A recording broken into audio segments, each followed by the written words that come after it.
오늘 국내 증시 양시장 모두 동반 1% 넘게 오르며 출발하면서 상승세를 이어갔습니다. 현재 코스피가 3,198, 3,200선을 목전에 둔 상황에서 약간 아쉬운 감이 있습니다만 그래도 또 상승을 보여준 상황이고 코스닥도 장중에 계속해서 800선 회복을 좀 시도하는 모습이었는데 종가를 보니까 1.8% 상승 798선에서 마무리가 됐습니다.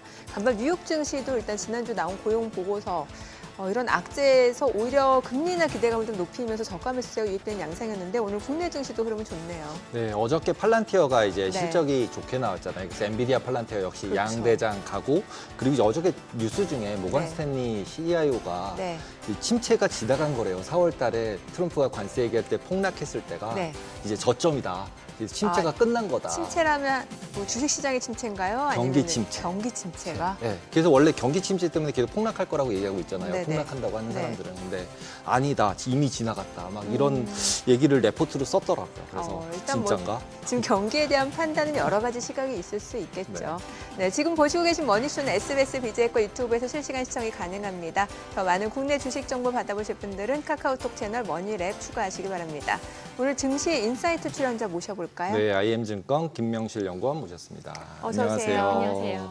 저희가 잠깐 얘기했지만 앞에서 고용 지표가 너무 5월, 6월을 너무 이제 완전 수정을 하면서 이제 그걸 고시했던 사람은 잘리고 이런 상황일 때 어저께 같은 경우는 이제 그때가 이렇게 떨어진 게 오히려 이제 저점이었다. 이런 레포트들을 모건 스탠리가 내고 있는데 그 고용 악화된 거 부분을 어떻게 보셨어요?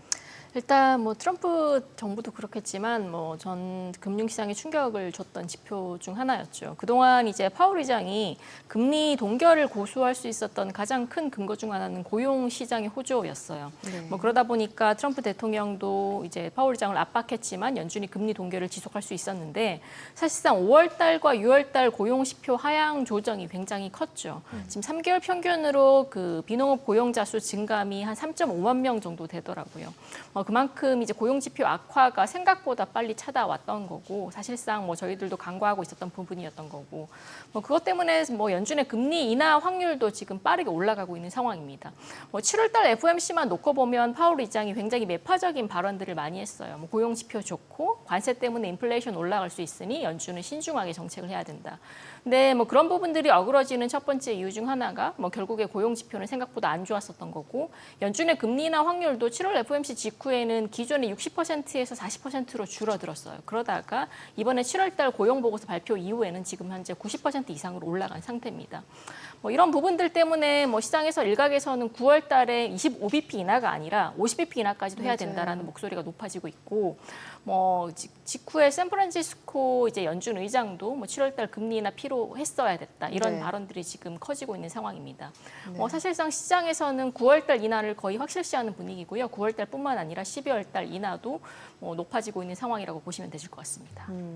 여기에다가 또 쿠글러 연준 이사도 갑자기 사임을 하게 된 상황이고 이러다 보니까 이제 여기에 자기 입맛에 맞는 트럼프 대통령이 또 연준 이사를 지명할 수 있게 되고 어쩌면 그 이사가 차기 연준 의장이 될 수도 있다. 이런 얘기까지 나오고 있다 보니까 거의 금리나 기정사실화되고 있는 분위기거든요. 네, 맞아요. 예. 차기 연준 의장에 대해서는 여러 위원들이 지금 논의가 되고 있어요. 네네. 월러 이사도 그렇고 보먼 연준 그렇죠. 부의장도 그렇고 지금 이제 방금 얘기해 주셨던 의상까지. 근데 이제 사실 이제 트럼프 대통령이 그 전에 파월 의장의 레임덕을 만들기 위해서 많은 노력들을 하고 있어요. 파월 햄을 해야 된다. 근데 이제 연준법상 사실상 파월 의장이 불법적인 행위를 저지르지 않은 상황에서는 연준 의장을 해임할 수 없고 그것들 때문에 이제 연준의 공사비 관련돼서 지금 의혹들이 제기가 되면서 여러 각도에서 연준 의장을 지금 압박을 하고 있는 상태죠. 저희들도 사실상 파월 의장이 해임되긴 어렵다고는 생각을 하고 있는데 그거 이외 차선책으로 플랜 B겠죠. 차선책으로 이제 연준 내 의원들을 트럼프 측근의 인사들로 조금 교체를 조금 빠르게 앞당기지 않을까라는 시각들이 제기가 되고 있고 지금 7월달 FOMC에서 금리 동결이 됐지만 이제 인하 의견이 2명이 나왔잖아요. 근데 이제 결국 이 사실 자체는 연준 위원들 내에서도 금리 동결과 인하, 이제 강세론자와 약세론자들 사이에서 이견이 굉장히 커지고 있음이 확인이 됐고 이번 고용 지표를 계기로 지금 이제 해임이 된 것처럼 고용 지표를 계기로 연준 내에서도 금리 인하를 지지하는 결국에는 트럼프 대통령의 정책에 맞게끔 하는 연준 위원들의 발언 수위 자체가 높아질 수 있음이 시사가 되고 있고요. 그리고 이제 관세 부분은 다 지나간 것 같이 저희가 생각은 하고 있는데 어저께 보니까 이제 스위스 대통령이 뭘 전화 잘못했다고 관세 올라가고 그다음에 인도도 말 잘못하니까 바로 올려버리고 이렇게 막 계속 바뀌는데 중국도 아직 나오지도 않았고 그래서 관세는 끝난 거라고 봐야 되나요? 아니면 아직도 안 끝났다? 이것도 언제 어떻게 될지 모른다. 위험으로 봐야 되나요? 사실 이제 중국의 관세 유예 기간 마감일이 8월 11일이에요. 뭐 그러면 이제 이번 주 내에서 구체적인 협상이 나와야 되는데 뭐 어제까지 나온 얘기들로 보면 뭐 결국에는 러시아산 원유 관련된 문제들도 그렇죠. 불거지고 있고 뭐 중국과의 협상이 기대보다는 이제 순조롭게 이루어지지 않을 가능성들이 커지고 있어요. 뭐 최근에 이제 브릭스 국가들 중심으로 미국 관세 정책에 조금 더 크게 반발을 할 수 있는 가능성들이 커지고 있다라는 부분들도 제기가 되고 있죠. 뭐 결국에 관세 관련된 불확실성이 끝났다라고 표현하기는 조금 어려울 것 같고요. 중간중간에 잡음들은 계속 나올 수밖에 없다라고 보고 있어요. 뭐 한국도 지금 15%로 관세율이 정해지긴 했지만 뭐 3,500억 달러 투자를 두고 구체적인 사항들은 아직 제시가 되지 않았어요. 중간에 이번에 뭐 스위스 케이스와 마찬가지로 중간에 조금 맞지 않는 부분이 생긴다라면 관세율이 추가적으로 조정될 여지도 여전히 남아 있다라고는 보고 있어서 뭐 관세 관련된 리스크들은 올해 하반기 내내 뭐 금융시장뿐만 아니라 경기단에서의 부담을 줄 수 있는 요인으로 작용할 수 있다고 보고 있고요. 네. 지금 트럼프 행정부한테는 지금 이제 세 개의 다리가 있다고 하잖아요. 감세, 관세, 규제 완화. 그런데 지금 이제 감세안 통과가 됐고 이러다 보니까 이제 그 감세안으로 세수 공백을 메우기 위해서 이제 관세로 좀 그 공백을 메울 수 있다 이런 얘기가 나오고 있는 상황에서 실제로 트럼프 대통령이 이제 관세 수입으로 굉장히 많기 때문에 이걸 특정 소득 계층한테는 좀 다시 환급을 해주겠다 이런 얘기도 하고 있다 보니까 이제는 뭐 금리나 기정사실화에다가 이런 식으로 재정정책 확대까지 이렇게 되면은 미증시 같은 경우는 진짜 유동성이 넘쳐날 수밖에 없는 상황이다라는 판단이 나오거든요. 어떻게 보시나요? 이게 작년 FI 예. 기준으로 미국이 관세 수입으로 얻은 금액 자체 재정 수입이 대략 한 710억 달러 정도가 돼요. 근데 이제 올해 추정키로 관세율이 증가하면서 이게 뭐 3천억 달러 이상까지도 늘어날 수 있다. FI 기준으로 이런 관측들이 제기가 되고 있죠. 결국 트럼프 정부가 원하는 그림대로는 가고 있어요. 네. 이제 기업들의 법인세랑 개인소득세, 감세 정책으로 인해서 재정 수입이 빠지는 부분들을 관세로 인해서 보완되는 부분들이 있는 거죠. 뭐 글로벌 국가 차원에서는 이제 부채, 미국이 가지고 있는 부채를 다른 국가들로 스프레드 아웃시키는 효과들을 가지고 있고, 뭐 두 번째로 이제 말씀을 주셨는데 결국에 재정 수입 부분들을 끌어올려야지 지금 미국 국채 금리에 반영되어 있는 기간 프리미엄, 뭐 이제 재정에 대한 우려, 부채에 대한 우려들이 경감될 수 있는 부분들인 거고 기준금리뿐만 아니라 이런 재정에 대한 리스크들이 해소가 된다면 미국 국채 금리는 빠른 속도로 안정을 찾아갈 거예요. 그래서 앞으로 이제 작년에 미국의 재정 적자가 FI 기준으로 1.8조 달러 정도 발생을 했었어요. 이게 이제 올해 어느 정도 트럼프의 이런 여러 가지 정책들에 인해서 이제 복구가 되냐 여부에 따라서 미국 국채 금리의 방향성들이 정립이 될 거고요. 앞서 말씀 주신 대로 9월 달 그리고 12월 달 인하까지 이제 겹쳐지면서 결국에 단기 측면에서의 금리 안정 재료 그리고 이제 장기 측면에서의 금리 안정 재료가 합쳐지면서 미국 국채 금리도 빠르게 안정을 찾아갈 수 있지 않을까라고 보고 있고요. 근데 이제 단기 금리는 그렇게 볼 수 있겠는데 장기 금리는 기본적으로 인플레이션이 줄어들 거라고 보는 사람들은 거의 없는 것 같아요. 이제는. 그러면 장기 금리는 못 내려오는 거 아닌가요? 네, 맞아요. 근데 장기 금리를 형성하는 재료는 크게 이제 세 가지 요인으로 구분이 되고요. 첫 번째로는 기본 베이스로 깔려 있는 이제 기준금리, 정책금리가 될 수 있을 것 같고, 두 번째로 말씀 주신 대로 기대 인플레이션 요인이 있어요. 그리고 마지막으로는 아까 말씀드렸던 부채, 재정적 문제에 기반한 기간 프리미엄 확대 요인이 있을 것 같고요. 근데 최근에 미국의 국채 장기 금리 트렌드를 보면 기대 인플레이션과 그리고 단기 기대 금리는 크게 변동성이 없었어요. 뭐 비록 이제 시장 참가자들 사이에서 기대 인플레이션이 올라가서 장기 금리가 못 내려오는 게 아니야라는 우려감들이 있었지만 실제로 미국의 CPI 지표, 물가 관련 지표들이 크게 뛰지 못했거든요. 이런 부분들 때문에 이제 장기 금리가 반영하는 인플레이션 요인은 생각보다 오르지 못했다는 점이 있는데 반대로 기간 프리미엄 요인인 거죠. 아까 말씀드렸던 재정 부분, 부채에 대한 부분들 리스크들이 반영이 되면서 과거 한 4년간 기간 프리미엄의 평균이 마이너스 50bp 정도였어요. 근데 최근에 기간 프리미엄 레벨을 보면 80bp대 플러스로 올라갔던 거죠. 이게 과연 과거 평균 수준으로 수렴할 건지 아니면 그게 아니더라도 0 부근에 수렴할 수 있을 것인지 여부는 아까 말씀드린 대로 재정적 문제에 달렸다라고 보고 있어서 뭐 생각보다 인플레이션 압력이 주는 금리에 대한 상방 압력은 지금까지는 반영이 안 됐었던 거고 앞으로도 반영이 안 될 가능성들이 크다라고 좀 말씀을 드리고 싶고요. 그 관세 영향에 따른 이제 물가 상승 압력 이것도 좀 여쭤볼게요. 결국에는 이제 사실 이제 관세 영향 지금까지 미국 정부에서 이제 관세 수입 얘기를 해서 왔습니다만 이건 이제 기존에 이제 부과됐던 관세고 이제 앞으로 실질적으로 상호 관세가 이제 부과된다라고 하면 이 관세를 더 올라가고 있는 상황이고 그럼 결국에 미국의 수입업자라든지 아니면 기업들이 부담을 하게 되는데 결국 이게 소비자 가격으로 전가되는 상황이 오게 되고 그럼 결국 미국 국민들이 받아들이는 물가가 최근 물가가 굉장히 높아질 수밖에 없는 상황인 거잖아요. 그래서 뭐 이게 뭐 2차 인플레이션, 2차전 뭐 이런 얘기까지 나오고 있는데요. 괜찮은 거예요? 뭐 사실상 기본적인 로직으로는 당연히 관세가 올라가게 되면 기업들이 가지게 되는 코스트 부담은 올라가고요. 그게 소비자 가격에 전이가 되게 되면 저희가 흔히 알 수 있는 소비자 물가 상승률 상승에 기여를 하게 되죠. 근데 지금까지 나온 이제 수치로 봤을 때는 아직 현재까지는 기업들의 비용 부담이 소비자 물가에 전가되지가 못했어요. 근데 이제 당연히 이제 타임적 시간적인 레그도 존재를 하는데 2차적으로 저희가 생각해 볼 수 있는 부분들은 이전 대비 미국의 소비 지출 여력이 못 따라올 수 있다라는 우려감 때문인 거죠. 뭐 대표적으로는 지금 고용 지표가 망가지고 있는 부분들이 확인이 되고 있고 지금 미국 소비 서비스 소비 지출의 한 16, 17%를 차지하는 주택 관련 지표들이 최근 들어서 빠른 속도로 빠지고 있어요. 뭐 대표적으로는 주택 수요와 공급 간의 괴리가 확대되면서 주택 가격 지표라든지 재거와 그리고 이제 주택 그 판매 자체가 둔화되고 있는 모습들이 관측되고 있죠. 그럼 기업 단에서 봤을 때 가격을 올린다고 해서 그만큼 팔려야지 그게 기업 이익으로 잡히게 되는데 가격을 올리면 소비 지출이 감소하게 되는 이런 역행적인 효과가 나온다면 기업들이 쉽게 가격을 올리지 못하게 되는 거죠. 결국에 관세로 인한 기업들의 코스트 부담을 트럼프 정책에서는 이제 법인세 인하라든지 이런 부분들로 감면해주면서 상충시키게 되는 효과를 가져오는 거지 이게 직접적으로 100% 관세가 올랐다고 해서 그게 100이면 100 기업들의 소비 가격으로 전이되지는 못하는 현상들이 발생할 수 있다는 거죠. 오히려. 맞습니다. 근데 그것 때문에 빅테크만 계속 가고 나머지 주식들은 못 가는 거 아닌가요? 네, 맞습니다. 그래서 최근 들어서 미국 주식시장의 트렌드를 보면 양극화가 계속 진행되고 있는 부분들도 상당 부분 그런 부분들의 영향을 받았다고 보고 있는 거고요. 두 번째로 물가 같은 경우 제가 말씀을 하나 안 드렸는데 결국에 국내도 이제 유가 네. 휘발유 가격, 에너지 가격이 차지하는 물가 비중이 대략 직간접적 비용 다 포함하면 한 10%에서 11% 정도 차지를 하고 있어요. 미국은 좀 더 높고요. 근데 최근에 에너지 가격, 특히나 유가 같은 트렌드를 보면 트럼프 정부는 유가의 상방을 견제를 하겠다라는 기조 자체를 여전히 강력하게 유지를 하고 있고 실제로 WTI 가격 추이만 보더라도 70불 언더에서 안정적인 흐름들을 유지를 하고 있다는 거죠.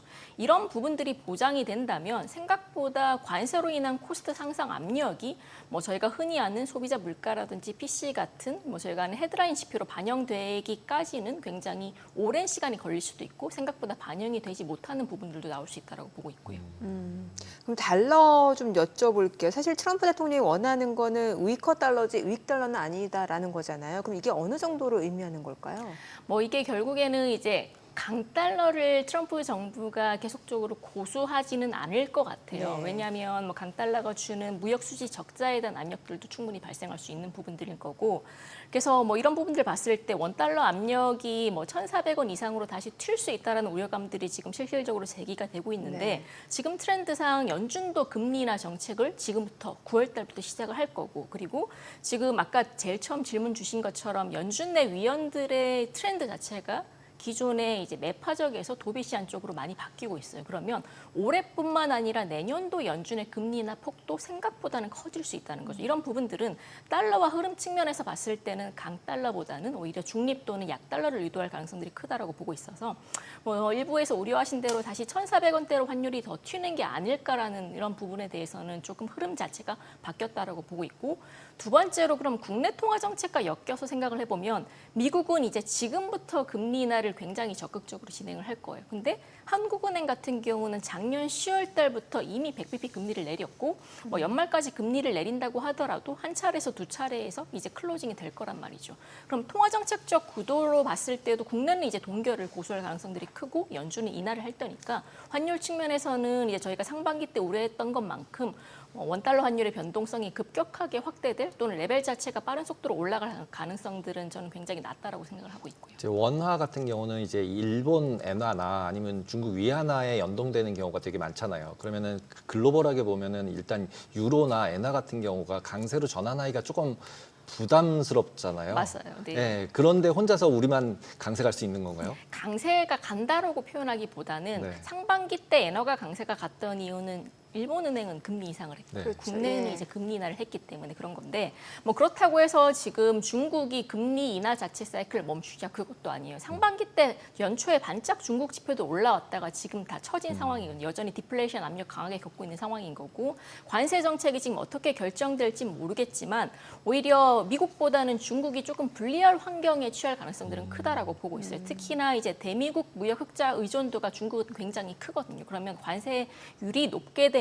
오히려 이제 다른 아시아권 국가들보다는 직접적으로 타격을 받을 거예요. 그럼 당연히 중국의 인민은행은 올해 상반기보다 훨씬 더 적극적인 통화 완화 정책을 쓸 수밖에 없는 환경인 거고. 그럼 트렌드 자체가 위안화도 금리 내리고 원화도 뭐 여전히 뭐 동결 기조를 유지하겠지만 완화 정책 자체는 유지를 계속 틀어주겠죠. 그렇게 봤을 때는 원화가 나홀로 강세로 독주한다라고 표현하기 좀 어려울 것 같고 제가 말씀드리고 싶은 내용들은 상반기처럼 원달러 자체 환율 자체가 단순히 이제 펀더멘털 차이에서 1,400원대 이상으로 튀기는 어렵다라고 말씀을 드리고 싶고요. 그럼 이 밴드를 정하면 대충 어느 정도 레인지에서 한 보통 1,350원에서 1,450원이었는데 약간 거기서 50원대 네, 레벨이 한 단계 한 단계 내려온다고 내려온 수준. 보시면 되실 것 그러니까 같아요. 1,400원대가 윗단이고 맞습니다. 1,300원대가 아랫단 정도로 해서 중앙값은 한 1,350원 정도로 왔다 갔다 할 거다. 네, 그렇게 이렇게 보고 보면 되겠네요. 네. 지금 글로벌 자금 흐름은 어떻게 예상해 볼 수 있나요? 지금 사실 올해 상반기만 놓고 보더라도 이제 미국보다는 오히려 그 비미국이라고 해서 다른 쪽으로 오히려 자금이 좀 이동하는 현상이 나타났던 것 같은데 이제 앞으로가 좀 중요할 것 같습니다. 연구원님 보시기에는 앞으로는 어떤 식으로 자금 흐름이 이동될 거라고 보시나요? 네, 뭐 상반기 때는 확연하게 그런 예. 모습들이 나타났어요. 근데 하반기 때는 조금 예매한 게 이제 8월 달부터 상호 관세율이 국가별로 다 부과가 됐어요. 근데 이제 수출 지표만 국내만 놓고 보면 뭐 관세 이런 얘기들이 계속적으로 나옴에도 불구하고 뭐 선수도 있고 그리고 생각보다 수출 지표가 굉장히 괜찮았거든요. 7월 달까지만 하더라도 이제 플러스 YY 증가율을 보였는데 근데 8월 달부터는 얘기가 달라질 거예요. 이제 선수요 부분들도 클로징이 되는 분위기인 것 같고 관세율 자체도 뭐 기존의 작년과 대비해 보면 이제 확연하게 뭐 극단적으로는 15%까지 관세율이 높아졌다는 거죠. 그래서 저희가 예상하기로는 일단 한국만 예를 들어보면 네. 제가 이제 비미국과 미국으로 나눴을 때 이제 한국은 비미국 국가에 예. 이제 그 얼로케이션 돼 있기 때문에 말씀을 드린 건데 한국이 작년 기준으로 수출이 이제 YY로 8% 정도 찍혔어요. 근데 올해는 대미국 무역 흑자 의존도가 한국은 107%거든요. 뭐 쉽게 말하면 그동안 이제 일본, 독일, 중국 여기서 무역 적자가 터졌던 걸 미국으로 다 메꿔둔 구조인데 그럼 반대로 얘기했을 때 미국에서 조금이라도 무역 흑자에 스크래치가 생긴다라면 당연히 수출과 무역 흑자가 맞는 타격 정도는 굉장히 크다는 거죠. 그래서 얼마 전에 국회 예산정책처에서 올해 수출 증가율 예상치가 나왔거든요. 마이너스 5%에서 극단적으로 YY 마이너스 10%까지 더 빠질 수 있다. 뭐 그렇게 봤을 때는 펀더멘털 단 게임에서의 자본 흐름들을 생각을 해보면 미국 대 비미국 따졌을 때는 비미국으로 자금이 계속적으로 흘러가긴 어렵다라는 거죠. 근데 그렇다고 해서 미국 쪽으로 자금이 흘러갈 건가? 이건 앞으로 연준의 금리나 패턴을 봐야 될 것 같아요. 일단 고용 지표 부진 확인됐고 네. 뭐 7월 달, 8월 달 발표 때 물가 지표까지도 특별하게 인플레이션 요인이 발생하지 않는다라고 가정한다면 연준은 금리 인하를 굉장히 안정적으로 빠르게 진행을 하겠죠. 아까 말씀드린 이제 뭐 연준 내부의 원인들도 있는 거고요. 그러면 미국이 금리를 이제 안정적으로 빨리 내려준다면 주식시장 입장에서는 굉장히 플러스 요인이에요. 뭐 그동안 4.5%라는 금리를 굉장히 장기간 유지를 하면서 밸류에이션 부담이 굉장히 컸거든요. 근데 이제 그거를 이제 순차적으로 금리를 내려주기 시작하면 유동성 측면에서는 당연히 미국 쪽으로 흘러갈 수 있는 버퍼 자체가 늘어날 수 있다는 거고 이런 부분들은 비미국과 미국으로 따졌을 때는 미국에 조금 더 유리한 압력 쪽으로 흐르지 않을까라고 보고 있고요.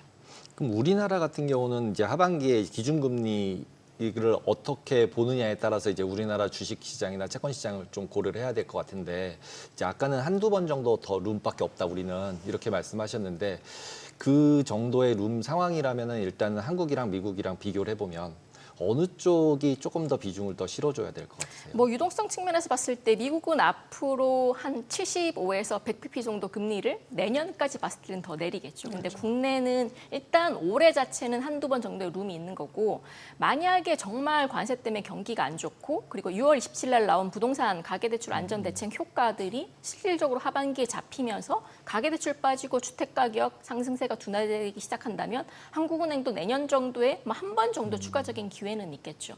근데 뭐 아까 말씀드린 대로 레벨 때 봤을 때는 여전히 유동성 측면에서는 미국이 조금 더 기회가 있을 것 같고 한국 같은 경우에는 뭐 주택 가격 자체가 언제 잡힐진 모르겠지만 이미 기준금리가 현재 2.5까지 빠졌고 연말 그리고 내년 초까지 보더라도 뭐 맥스로 2에서 1.75 정도가 맥스일 것 같아요. 지금 이창용 총재가 계속적으로 하는 발언들을 보면 1%대 기준금리는 부담스럽다라는 발언들을 계속하고 있거든요. 뭐 그런 측면에서 봤을 때는 아마 이제 국내보다는 미국이 금리가 더 빠질 가능성들이 크겠죠.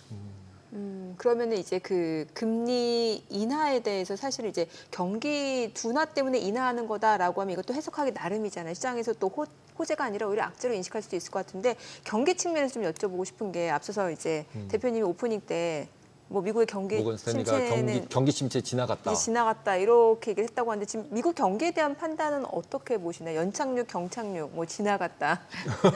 예. 사실상 이제 경기 침체는 저희가 사후에 추정을 할 그렇죠. 수가 있잖아요. 그렇죠. 그래서 예. 지금 당장 지나갔다 아니다라고 판단하기는 조금 이를 것 같고 뭐 사실상 경기 침체의 판단 자체는 첫 번째로는 대표적으로 미국은 고용 시장, 소비가 네. 대부분 GDP의 절반 이상을 차지를 하고 있어요. 대부분을 차지를 하고 있는 거죠. 그러면 이제 앞으로 고용 지표 자체가 실업률이 한 4.2%에서 과연 어느 정도까지 튈 수 있을지 여부가 이제 경기 침체가 올지 안 올지를 좌우하는 가장 큰 변수가 되지 않을까라고 보고 있고 두 번째로 저희가 2008년, 2009년 기억하시잖아요. 결국에 주택 시장을 잡지 못하면 경기는 빠른 속도로 하락의 폭을 더 키워갈 수 있다는 네. 거죠. 근데 아까 제가 앞서 말씀드렸다시피 현재 미국의 주택 시장 상황이 심상치는 않아요. 이미 이제 고금리 기간이 장기간 유지되면서 흔히 저희가 아는 30년 모기지 금리가 5%, 6% 상황에서 굉장히 장기간 머물러 있는 거고 최근에 주택 재고는 쌓이고 있고 판매는 계속적으로 꺼지고 있어요. 가격들도 빠지고 있고 이런 부분들을 결국에는 기준금리 인하로 잡지 못한다면 주택 관련된 지표들, 주택 관련된 지출들이 무너지면서 뭐 지금 생각하는 레벨 대비해서는 경기가 더 빠질 수 있는 부분들도 있어요. 그래서 앞서 말씀드린 대로 연준이 얼마나 시의적절하게 금리 인하를 할 수 있는지 여부에 따라서 정말 경기가 연착륙하고 금방 반등하고 올라올 수 있을지 아니면 생각보다 경기의 골이 깊어질 수 있을지가 결정될 수 있을 것 같아요. 근데 이제 집값 같은 경우는 이전에 서브프라임 끝나고 0%에 가깝게 내렸었잖아요. 그러면 모기지를 한 사람들이 다 0%로 금리를 다 맞췄잖아요. 그러니까 이제 아무도 거래를 못 하잖아요. 네. 왜냐하면 집을 새로 사면 고금리로 빌려야 되니까. 그렇죠. 그러니까 당연히 수급이 꼬였고 그러면은 낮은 사람들은 어차피 낮은 금리로 계속 빌리고 있으니까 아무 문제가 없고 그러니까 경기가 계속 좋은 거 아니냐. 그러면서 그래서 주택 경기를 계속 볼 필요가 있냐. 어차피 거래가 별로 없다. 다들 싼 값에 쓰고 있는데 그래서 지금 경기 계속 좋은 거 아니냐. 이런 얘기도 있거든요. 어떻게 보세요? 근데 이제 리밸런싱 수요들, 그러니까 차환에 대한 수요들은 당연히 사이클에 따라서 다시 또 커질 수 있는 거죠. 그래서 중간에 차환이 안 되는 부분에 대해서 분명히 마찰은 존재할 것 같고 네. 그때 대비해서 이제 시간이 한 7년, 8년 정도, 2008년 대비해서는 15년 정도 흐른 거죠. 그러면 이제 보통은 주택 상환 만기를 10년에서 20년 안으로 잡는다고 치면 이제 차환에 대한 수요들이 몰려가는 시점이 아마 올해부터 시작해서 향후 5년 정도가 될 수 있을 것 같아요. 그래서 이 순간 자체에서 금리를 과거 수준까지는 아니겠지만 그래도 현재 대비해서는 거의 뭐 트럼프가 얘기하는 300bp 내려야 된다는 원리 중에 하나도 그런 논조가 좀 작용하지 않았냐고 보고 있어요. 그래서 뭐 트럼프가 연준을 압박하는 이유는 여러 가지가 있겠지만 그 중에 하나는 실질적으로 이제 미국의 경기 자체는 피크를 찍고 못 따라오고 있는 상황인데 거기에 대해서 경기의 고율 자체를 얼마 정도 방어할 수 있을지는 결국 연준의 액션에 딸린 것 같고요. 그래서 트럼프도 계속적으로 좀 연준을 압박하고 있지 않냐라고 생각을 하고 있고요. 뭐 그렇다고 해서 지금 침체가 온다 그런 말씀을 네, 드리는 네. 건 아니고 뭐 징후가 나타나고 있긴 한데 거기서 이제 뭐 통화정책적, 재정정책적 대응이 얼마만큼 받쳐주는지가 관건일 것 같은데 이미 아시다시피 미국은 현재 재정적 여력이 없어요. 뭐 국내는 1차 추경, 2차 추경 굉장히 열심히 하고 있는데 미국은 이제 재정 추지를 개선시키겠다, 정부 부채를 줄이겠다 이런 쪽에 포커스를 맞추고 있는 상황이거든요. 이런 부분들은 국내랑 조금 다른 상황이라고 봐주시면 되실 것 같아요. 근데 대신에 이제 우리한테 3,500억 불, 뜯어가고 5,500억 있죠. 불 맞아요. 뜯어서 넣어라. 맞아요. 나는 가만히 있을 테니까. 이렇게 해서 유동성을 더 이제 미국으로 펌프를 그 이제 부채들을 아까 처음 말씀드린 그걸 것처럼 보내겠다. 다른 글로벌 국가들로 들리고 있는 거고 그리고 네. 최근에 이제 트럼프가 취임하자마자 딱 아이디어를 낸 게 골드 카드. 이제 이민권 그쵸, 그쵸. 팔면서 뭐 기존에 뭐 90만 달러에 팔았던 걸 500만 달러 이상으로 팔고 지금 이제 어마어마하게 팔렸다고 하더라고요. 이런 부분들로 해서 재정 수지 개선을 시키고 있는 건데, 근데 아까 말씀드린 건 뭐 미국은 국채를 더 찍어서 국내랑 일본이랑 뭐 유럽처럼 그렇게 해서 재정을 또 확대시킬 가능성은 조금 낮다라고 요 차이가 있다라고 보시면. 보시면 되실 것 같네요.